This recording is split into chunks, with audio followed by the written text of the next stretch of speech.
Thanks, Kim. Thanks, Chaz. For those who don't know me, I'm Mike's older brother, Jack. And before I get started, I want to recognize my mom and dad and Mr. and Mrs. Winchester, because without the four of them, Mike and Heather obviously wouldn't be here, and none of us would be here tonight to help them celebrate their marriage. So, and for those of you that knew my dad, give him a little extra love. He's kind of far away right now.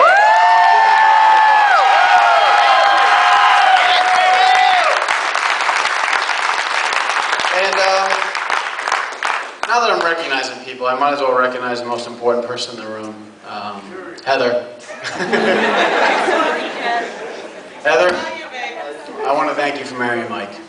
There was a point in his life, right around his junior year in high school at the Tech, where I was convinced he was going to marry Chaz. I know I'm not the only one.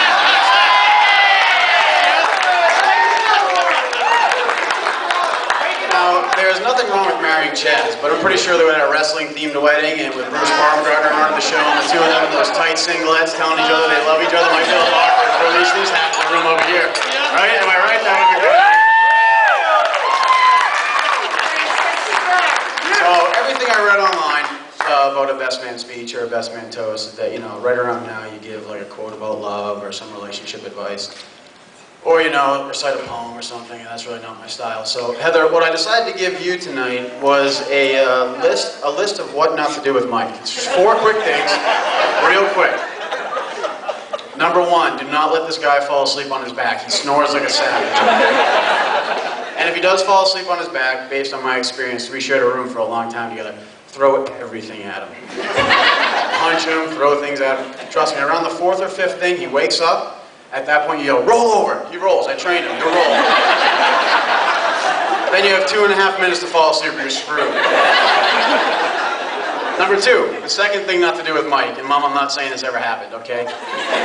But if you guys, I'm not sure you guys will ever do it, but if you ever go to Max 2, which for those of you who don't know is a strip club in Bill right there. Do not leave Mike in the car by himself while you go in there, because he'll throw it in your face the rest of your life, and he won't let you live. I'm not saying that happened. Number 3, the third thing not to do with Mike, and you guys might do this, but never, never throw things at school buses with Mike. When he gets caught, whether it be, at the police department or Mr. Dumas' office down the Kennedy, he'll rat you out. He did it to me. And finally, the last thing not to do with Mike, 4th thing, very, very important. Marriage is tough, you guys will get in arguments, and if you fight, never poke him in the eyes. Okay? I want everybody to know in the room that Mike and I had our last fist fight about 4 or 5 years ago. True story, my mom's kitchen. I won, easily. And as I'm throwing punches at Mike, I'm thinking, this might be the last one we have, so I really make it good. So I poked him in the eyes.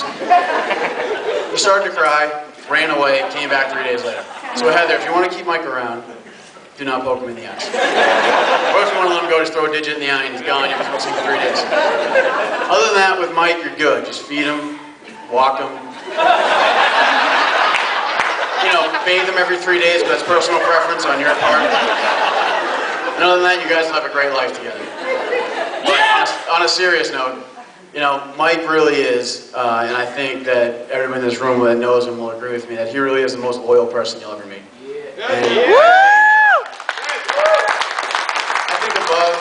Above love and above friendship, I think loyalty is really going to bring you guys a long way and give you a lot of success in your marriage. So if everybody could raise their glass, I'd like to propose a toast to Mike and Heather and many, many, many more years of happiness.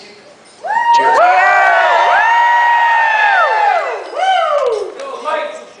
Outstanding. That deserves a hug and kiss as well. Now I'm also going to once again bring up the father of the bride. He's going to welcome everyone once again. Big round of applause, Dad.